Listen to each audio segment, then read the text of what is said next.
Okay, we're gonna go through this article today directly from dev.to, and it's programming is becoming prompting. And especially, I'm sure you've all seen the news, GPT-5 is out. Way. And surely that is going to be more and more true. So, it's a weird time to be a developer. Not bad, just weird. You open Twitter and suddenly everyone's unemployed. That's why it's weird, right? Everyone's unemployed, no one has a job, everyone's getting laid off. Because they all want to be a prompt engineer. Whatever the fuck does that mean? People are building full stack apps with 3 sentences and screenshot.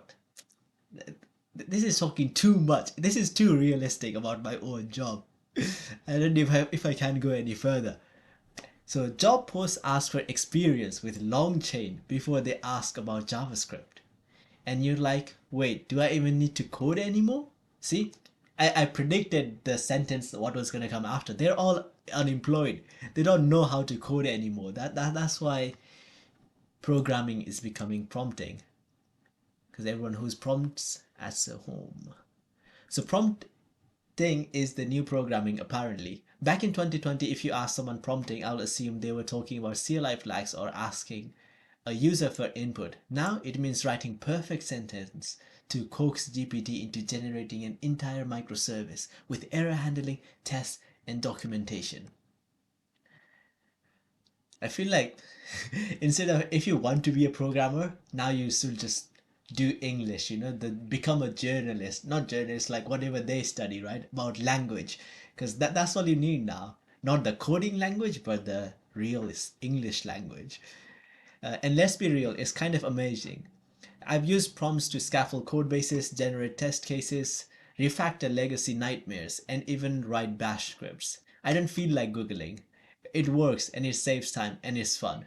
So at least for me, see that's the main thing, right? I don't feel like Googling. I don't Google as much nowadays, especially if for anything that is programming related, because think about this.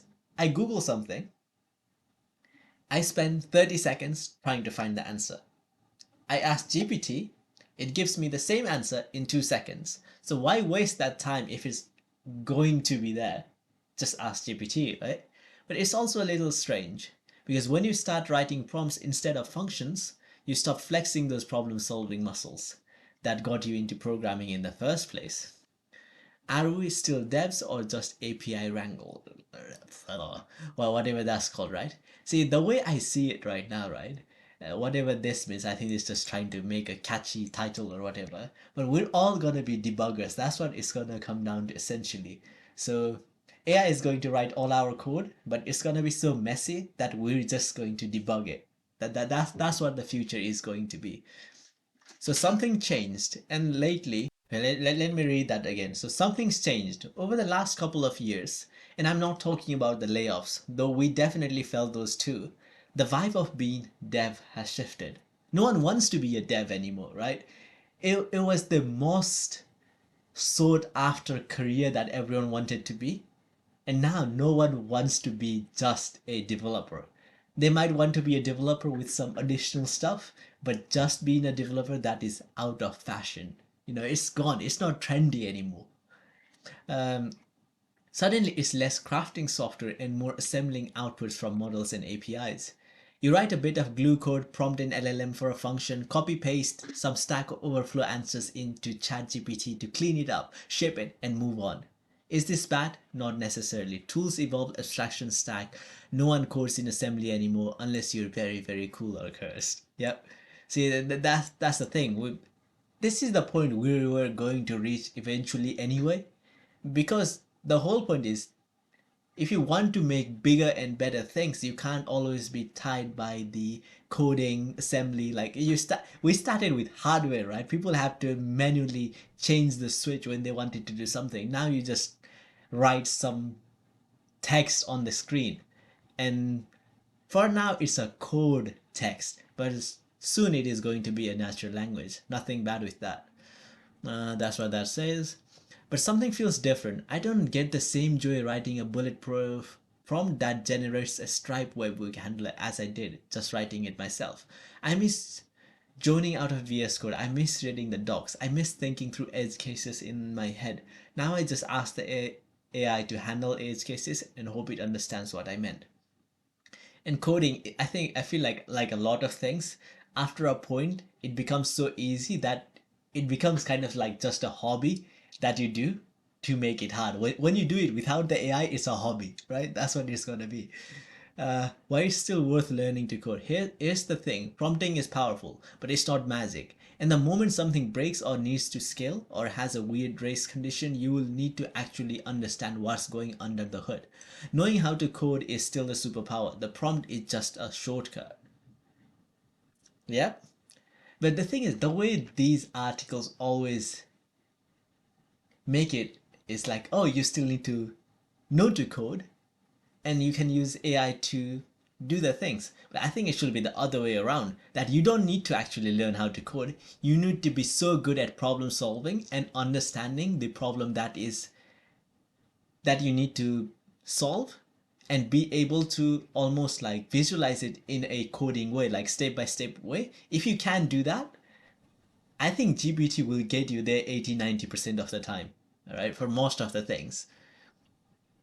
It's like knowing how to drive versus relying on autopilot. Sure, lets the AI help you on the highway, but if you can't parallel park manually when your system glitches, you're a toast. Yep. So you should like going back to the same idea that I just said. Um, what was I gonna say? I forgot what I was gonna say. My mind is going blank. Yeah, like the thing is, you need to know how to drive, right? Otherwise, when something goes wrong, they crash. But like over time, what if you let's say the autopilot got so good that it can just drive you anywhere, but sometimes it makes the mistakes, right? All you need to really know is when it makes the mistakes, you need to see it before it does and be able to act on it straight away, know how to handle it. That I think that's the sort of idea that you need to know. You don't necessarily need to know how to drive, if that makes sense. Um, I've seen this play out in real times. New devs who only know how to prompt get stuck fast when debugging, testing, or building something non-trivial. Senior devs are still ones untangling those last 10% of the problems that the AI couldn't predict. That's true. So yeah, learn to code, learn to build, learn why things work. Learn why things work. That's the main thing I'll say. Out of all this is bullshit. Learn why things work. Then prompt all you want. But also, don't be a dinosaur. Okay. Where is it gone? That said, refusing to adapt is a great way to become irrelevant. I've seen devs mock prompt engineers like they're not real developers. These same people once mocked front end devs too.